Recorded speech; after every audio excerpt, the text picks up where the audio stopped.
So let's dig a little bit more into this Gulf of Mexico situation. As we said, the North Brazil current that's coming across the equator and the western boundary current in the low latitudes sheds its own rings and so on. Every time you have a strong jet and slope of a coast, the nonlinearities of these strong currents create these rings which shed off, sometimes come back and rejoin the current and so on, which happens a lot in the Gulf Stream. The North Brazil current splits into the Antilles current, which goes to the east of the Caribbean islands, and the Caribbean current gets into the Gulf of Mexico, which I said is a very warm ocean, remains warm throughout the year, and actually feeds the hurricanes that end up landing on Mexico and parts of the US Gulf Coast or Florida and go back out and so on and so forth.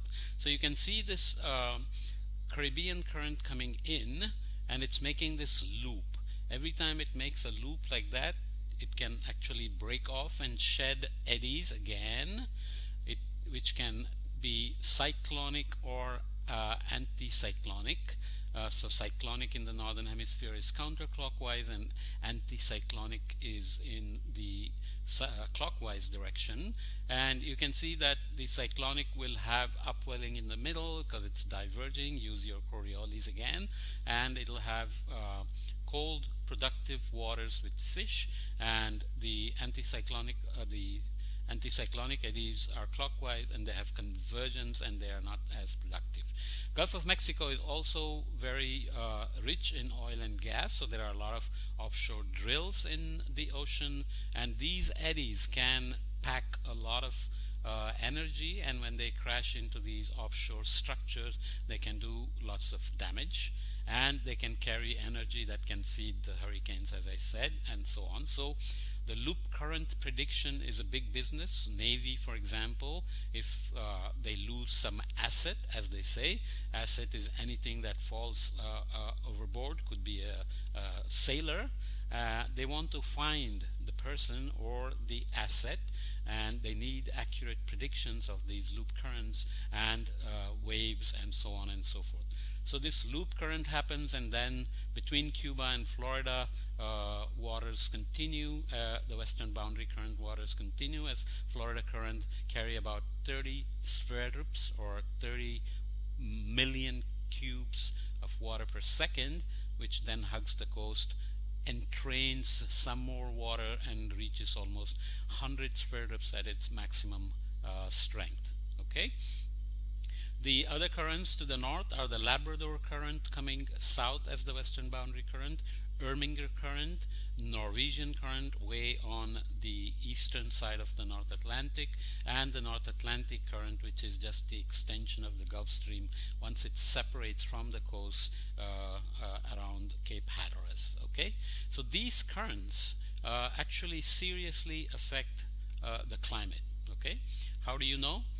You can do an easy search on Google and look at temperatures in the northeastern states of the US, like Massachusetts, New England, Vermont, and so on. At the same latitude, you can have Spain, Portugal, and so on.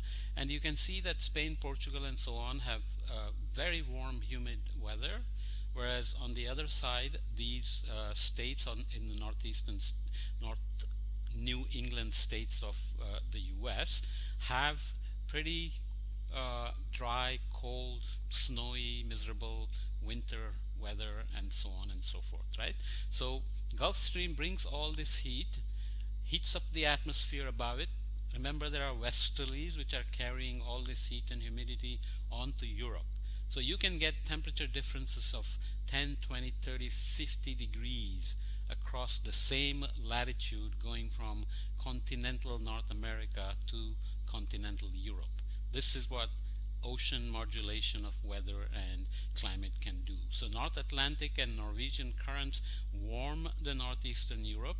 The south moving currents cool the region. So Labrador Current cools eastern Canada, creates a lot of snow and ice, glaciers and so on.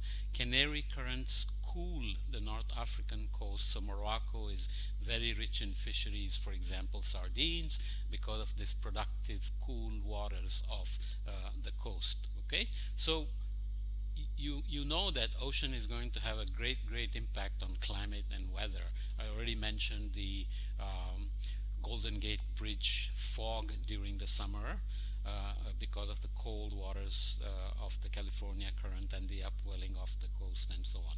So obviously the high heat capacity and the slow temperature changes of the ocean end up modulating the coastal weather quite a bit.